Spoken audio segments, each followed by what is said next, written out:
很有创意，瓶子状的、花瓶状的那个解说东南公社在整修中哦。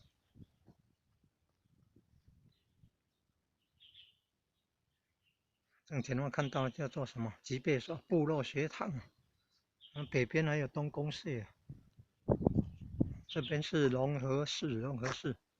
看正前方看到的是教堂，是有十字架的，是基督长老教会的，是清朝时代才设立的了。原来在平埔族的村落有基督教堂呢，几百年前了。这里吉贝耍的平埔族人是属于西拉雅族的一种。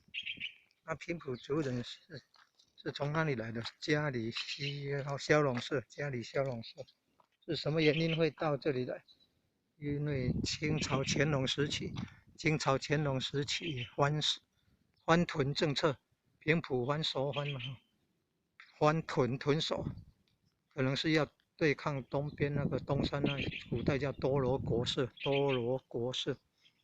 所以才有平埔族来这边守国防要地的哈，守边疆的哈。那后来变成吉贝耍的村落部落。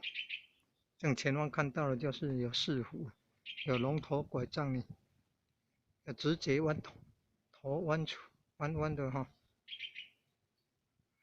还有泽兰嘛，那个干钓那个是一种泽兰，然后还有四虎代表那个五营的呢哈，卫哨站的哈。